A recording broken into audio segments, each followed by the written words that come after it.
Hi guys! I thought with the snow I would share one of my favorite winter books called One Snowy Night. And this version is by Nick Butterworth. There's a couple versions, but I really like this one. This is the one that I read and had read to me as a kid. It's cold in the park in winter, but Percy the park keeper doesn't mind. He puts on his warm coat, his big scarf, and wears 2 pairs of woolly socks inside his Wellington boots. Percy likes to be out in the fresh air.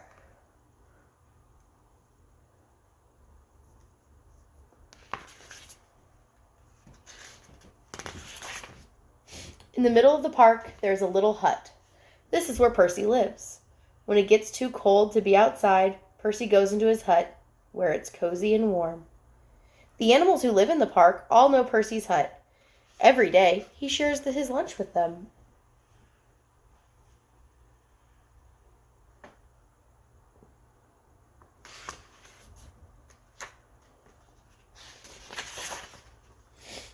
One winter's night, it was so cold it began to snow. Great big snowflakes fell past the window of Percy's hut. "Brr," he said. "I think I'll need an extra blanket tonight." He made himself some hot cocoa and got ready for bed. Suddenly, Percy heard a tapping sound. There was somebody at the door. Now who could that be at this time of night, thought Percy. He went to the door and looked out. So there's the hot chocolate. There's all the snow. That's what it looks like outside my window right now. There on the doorstep was a squirrel. It looked very cold and miserable. "I can't get to sleep, Percy," said the squirrel. "My bed is full of snow." "Oh dear," said Percy. "Never mind, I've got plenty of room for 2. The squirrel snuggled down next to Percy and soon began to feel warm. Knock, knock. It was the door again. Now who could that be? So there's the cold squirrel. And there he is sharing his bed. Would you share your bed with a squirrel? I would not share my bed with a squirrel. Standing outside, there were 2 shivering rabbits. "It's freezing," said one rabbit. "We're frozen," said the other. "You poor thing," said Percy. "Come in and warm up." The rabbit squeezed into bed next to Percy and the squirrel. There wasn't much room. "Can you face the other way?" Percy asked the squirrel. "Your tail is tickling my nose." "Oh dear," said Percy. "Now there's someone else at the door." Who do you think could be at the door? There's already Percy and a squirrel and 2 rabbits. I wonder who could be at the door now. It was a fox. He looked very cold and hungry. "Can I come in too?" he said. Percy scratched his head and thought for a minute. "Well, if you promise to behave," he said.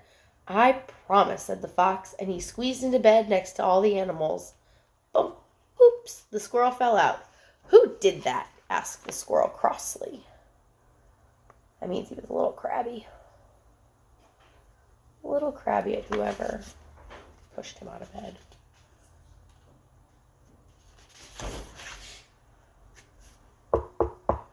"Good gracious," said Percy, "it's the door again." This time Percy had quite a surprise.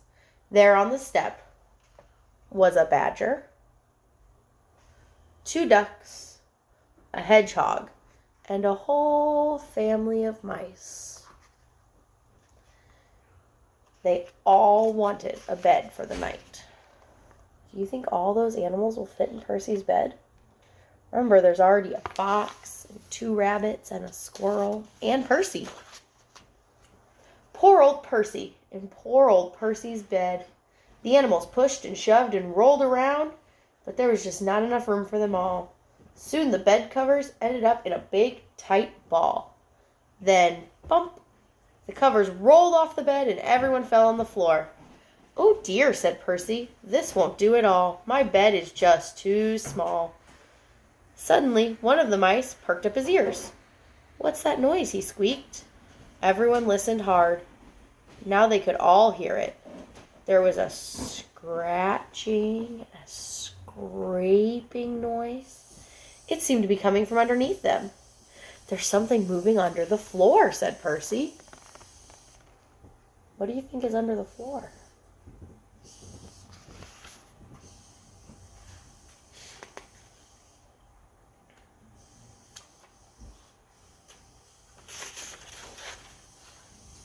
The animals looked frightened, and the mice all started to squeak at once.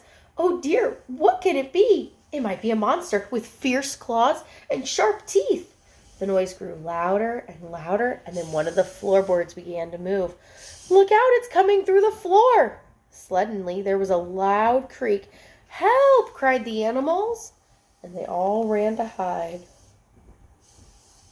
What do you think is going to come up from that floorboard?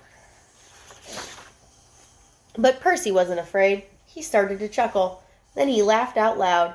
A small dark head was sticking up through the floorboards. It isn't a monster, said Percy. It's a mole. I'm sorry to burst in like this. I knocked on the door, but nobody heard me. Percy helped the mole up through the hole in the floor and sat him on a hot water bottle to get warm and put the floorboard back. It's all right, everyone. You can come out now. So it was a mole. It wasn't a monster. It was just a mole wanting to get warm. But nobody moved. Nobody stirred. Nobody wanted to come out. The squirrel was tucked away in the pocket of Percy's nightgown. The hedgehog was in his coat. The fox, the rabbits, the badger, and the ducks were all safely hidden away, and the mice had even squeezed themselves into Percy's slippers. Everyone had found a cozy bed. Well, I never, said Percy. Look, do you see all the animals? Can you find the fox, the badger, the ducks, the mice, the hedgehog, the rabbits, the squirrel? Find them all in there? Percy yawned and snuggled down into his own bed once again. That's better. Now I've got plenty of room and a little to spare for a mole. And that is the end. I hope you guys are staying warm on this very odd snowy day. Bye.